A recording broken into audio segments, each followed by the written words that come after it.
when we sat down before for my podcast, Dope and Game,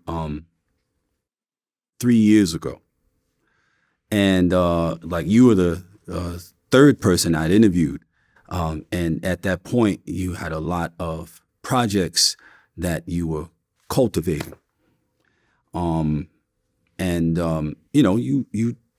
putting this thing together and searching out the resources to put this thing together and so forth. And maybe, I don't know, like 5 months later, maybe, if that, I get a call and they tell me, yo, Pete is jammed up with a situation with 49 other people. And one of those people was a former partner of mine from Sex Money. From Sex Money Murder. And I had found out after I retired and I moved on or whatever, I'd found out that he ended up going bad. On this case, the 49? No, he ended up going bad at some point, with our team, with Sex Money Murder. I didn't know none of them dudes though. I only knew one dude, the dude that jammed me up. And I heard that you didn't know none of these people. I knew a couple of the names, but his, of course, I knew. When I said, yo, I don't know what's what, but I know that this guy right here is potentially a problem for him. You know what I mean? I don't know whether they had direct interaction or not. No, I didn't know nobody but the one dude. That was Kevin Lynch. Okay. All right. So you didn't know dude. Right, well, his name was in that list of people or whatever. So what happened with that to the degree that you can speak about it? Well, it was really his case. It wasn't my case, and they was after him. But him that being sharp when I told him to get the phones, get the apps, and he was bragging. No, I got 8 phones and everything. Well, they tapped 8 phones and they got all of us. So it was really his fault why we got jammed up. The truth of the matter. And I took 5 years probation in the state, and I'm fighting a violation for 3 to 6 months in the feds. Yeah, because you had time to back up off. Yeah, the supervisor release. So I'm fighting that now because there's a case that supports me to where they're supposed to give me home confinement. She don't want to give me home confinement. So she wants to put you back in prison. She wanted me to do a couple months. So that's the argument. And so they can poison you again. It's still pending. It's still pending because I'm waiting on the Second Circuit to send the paperwork for us to file. Okay, and I was told that you were arrested and you were given a bail, and that Kevin Childs paid the bail. Kevin Childs and Chris Woods. Shout out to Kev and Chris. Yeah, that right away. That's stand up shit. That's because they didn't have nothing to do with your case at all. Kev always been my dude, and Chris Woods is my dude. And right when they found out, they sent the money to get me out. That's what's the fuck. That's what I'm talking about. I was out. That's real shit. Once I got the bail, I was out. Man, that's my people. Real dudes do, real brothers gonna do real things. And that's why I did it. When we had the party, we did it together, me, Kevin, Chris, and That's dope. And Roper Dope would have bailed me out too if I didn't have their numbers. Only number I had was Kev's. So that I know by heart. See, I know Kev's number by heart. So I called him right away. He said, yeah, Calvin would have came through too, if he knew. Who? Yeah. You said Rope, right? Rope would have got me out. There's a few dudes a lot of dudes would have just got me out, but it's just because I didn't know Big D's number by heart. I didn't know nobody's numbers by heart. How you don't know bro's number by heart? Because I just pressed play, call. Right. But Kev, I always knew his number because I was calling him from jail. So I know his number by heart. So when I called Kev, I said, yo, I'm jammed. And he said, what's the bail? And I told him $35,000. I said, don't worry, we'll get you. He said, let me call Chris and we'll get the money sent to you to get you out. So they went and got me out. Man, that was it. But that's Kev's the only number I knew by heart. I didn't even know Chris's number by heart. So I called. It's only certain people. I don't even know my son's number by heart. This nigga changed his phone every 5 minutes. So I think I know my daughters, and I think I know my sisters, and I know Kev's. And my cousin Terry. that one number Kevin Childs, I should being tell in you your something. memory banks, Oh my God. you never would have imagined that you'd ever need that number in the way you needed in that instance.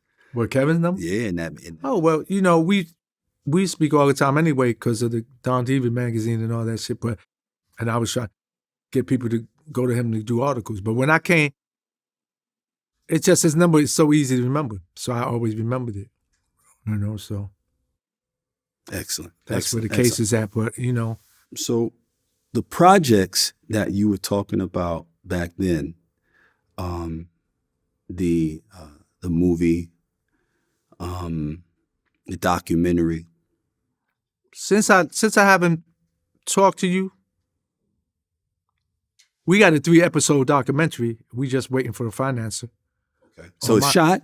Well, the celebrity part ain't get shot, where they got to interview the celebrities, but it's a 3-episode for sure. We got the Peter Shue story, the movie, or TV series. We got that. I got 2 finished screenplays right now, the crossover that's fire. Everybody love them. I'm just waiting for the finance of the deal to come through. So everybody, a lot of important people have this stuff, and we're waiting to see what happens. Yeah, I mean, are you concerned that people might be concerned that your projects, they might think that you would think your project's success on a mainstream level might be contingent upon how much you could leverage Madonna's name, and they have their vested interest in Madonna's brand and would be working to prevent you from bringing a project to fruition that can undermine the value of a brand? The only one that could probably make that or slow it down is Madonna, because she's part of that elite family. And you know who that is. And the whole thing is, people in society want to see it. Everybody wants to see it. Millions of people want to see this joint. Then let's make it, man. Fuck it. We need the finances. The finances come in and see, even though she has ties with some important people, you got billionaires that don't give a damn about her or anybody else. There's a whole lot of people out there. You have somebody got hedge funds out there. I know cats that run hedge funds. You have funds that people that just want to do them. They are. But the 2 screenplays have nothing to do about her, but they hot. One's called Sexual Preference, and one's called Forbidden Love. And Sexual Preference is about a serial rapist killer through the whole movie, and everybody's seen that before, but it's a female. She's raping the girls and killing them. So through the whole movie, they're going to think it's a girl. They'll think it's a guy, yeah. Help me a guy. The Forbidden Love. You told me about that one, yeah. Forbidden Love is a Chinese gangster movie where he falls, and they looking for a Chinese joint. He falls in love with a person outside his culture. And he's next in line to be the godfather, which is a problem because of that. And his 3 brothers is trying to kill him because they want to be the godfather. Where's that concept come from? Is that just someone's imagination? The Chinese one? Yeah. A combination of gangster movies and my heritage. Mm-hmm. So it's a combination of me watching mafia movies and Chinese Godfather movies, and then knowing that went on in Chinatown and stuff like that. So that's a part of it. Yeah. That kind of brings to mind Romeo Must Die. Romeo Must Die is a different type, because Romeo Must Die wasn't next in line to be a godfather. Nope. Romeo died, didn't have a relationship with that girl. He had a relationship with this girl in Forbidden Love. And then he has a baby mother. You got to see the script. It's a lot to it, and it's deep. I'd like to see that. Yeah, I'll send it to everything to you on the email. I got all that stuff. My son got it right now. What is right now? What is primary for Peter Shue? What is the most important thing in Peter Shue's life at this point? Well, did you ever see a movie called The Thief? Of course, James Caan. I got it on VHS. I got it on DVD. Great movie. I seen it the day it came out. And and I told a couple of females to watch it. But anyway, it's a movie, and he has a puzzle of how he wants his life to transpire. Right. He has a picture he carries around. And that's how collage of all these different things. That's how I'm trying to do mine. The health, the wealth, the they call that a dream board. The female, getting a female that you can really, really be like this with is so hard. And Why? Because to me, like I told you, I think I talked about it earlier, but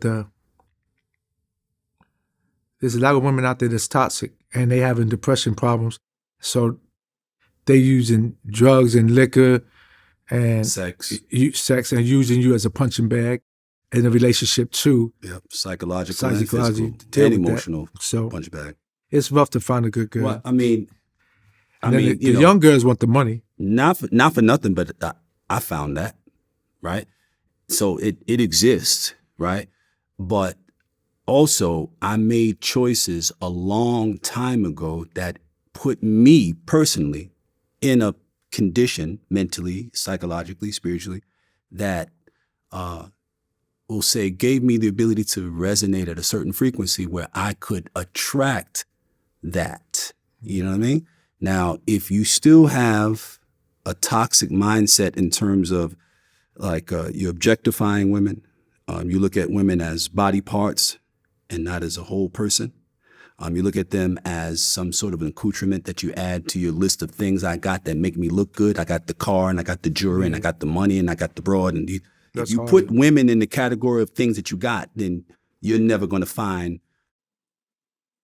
And if you fail to find that kind of connection, you've kind of the whole thing not understood the assignment. The world is based on sex. So my thing is this. Sex? Yeah, that's what desire. I'm talking about when it comes to women. They just want to get notches on their belt. My thing is this though. Guys.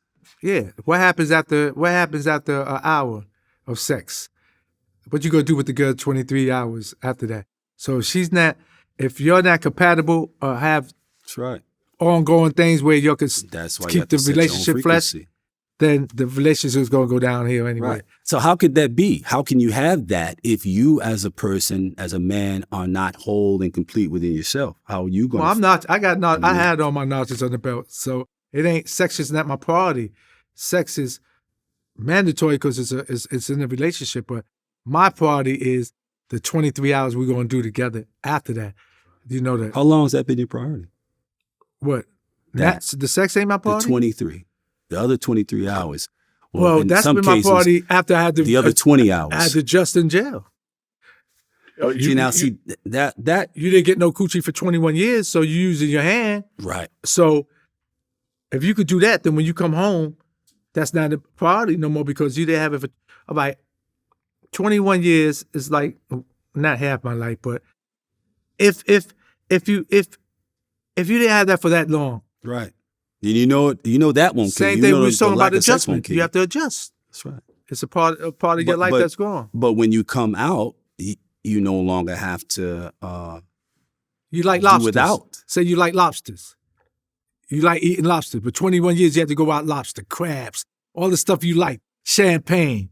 I'm just giving you scenarios. Right. But you have to adjust. As soon as you get out, though, it's like, okay, I can eat that shit again. It might not be the same to you then. Right. It might not be the same because now I want more. Before I wanted the coochie. Now I want more than the coochie. I want an ongoing relationship like you got, marriage, the Cinderella joint that's out where you just come out your house, you sitting on the porch, pool, jacuzzi, all that type of nice stuff that you want with relationship. Watching a movie with intimacy with her, just watching a movie. That's right. Hugging her, all type, it's so many things that I wasn't thinking about back in the day. All I wanted like, let me score and hit the door. You know what I'm saying? So I don't think like that no more. The key word I think you use is intimacy. Yeah, intimacy. The level of emotional maturity that it takes to have a value system that prioritizes intimacy is absolutely necessary for you to create a connection that is truly fruitful and harmonious. And yeah, my thing, this is from my own experience, direct and observational, bro. Like, it might sound super simple, and sometimes, like I said earlier, man, the most obvious answer is the right one. People think that if they haven't figured something out and they come into contact with information that says that what you haven't figured out yet is this simple, they figure that can't be right because if it was that simple, I'd already figured it out, because they don't understand how learning works, right? But consider that you cannot see what you refuse to be. There are great women all around you all the time. And you are still looking through somewhat of that convoluted lens that you looked through I don't before. see them in here. Where they at? I see 3 niggas. But yeah, man, I obviously I knew this was going to be a lot of fun, and you know, you're personable, you're forthright, you know, and it's been again, it's been a pleasure, you know, to reconnect and sit down with you like this, bro. And yeah, I think we should definitely move forth on starting to bring these projects you got to fruition. Sure. You know what I mean? Before somebody from that's not nowhere near us, don't have nothing to do with us, comes along and says, you know what? We could make a story that is based upon the events and characters of this individual and just say they've been that doing it was... all. They've been doing it on us all the time. So they, Really? Power, Wow. Empire. What? All of them is based on our lives. No. You know they got them shits from us. All that stuff we did. So they based everything on us. And it's like if the person that's bringing this material is a melanated person, then that makes it legit. Like they can't be a culture vulture. I'm happy that you just here because you know a lot about me. And I was looking forward to that other guy because he be scaring the interviewees, and I wanted to see could he scare me. How so? How do you see? They say, oh, he intimidates people. He doesn't. You know, I don't know. This is what people was telling me. Oh, you heard that? Yeah. I thought you said it was something you observed in the interviews. Peter, be careful. He'll get you to say things you don't want to say. He'll get you. I said, listen. I said, this ain't my first interview. Know what you've been through?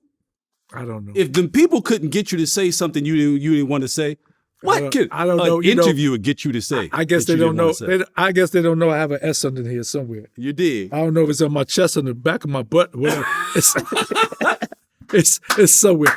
But you know, it's always good when family is involved. So I was glad you interviewed me. But yeah, absolutely. Let's go get this money, man. Good look, Vlad. Good look. This was a smart idea. All right, my brother. Is there anything you'd like to close out with? Just showing all my friends that love me and support me. I love y'all. And whoever name I forgot to say, I wish I could give everybody the shout out, but my brain is burnt out too. I got so much on my plate. But know that you're my people for real. Oh, my man Hector, I grew up with. I got to say his name, Jamal. You know, all of them, I got to say their names, and my crazy ass cousin Terry. But we gonna get it. We gonna get it, and just know that as long as I'm alive, I got love for all of y'all.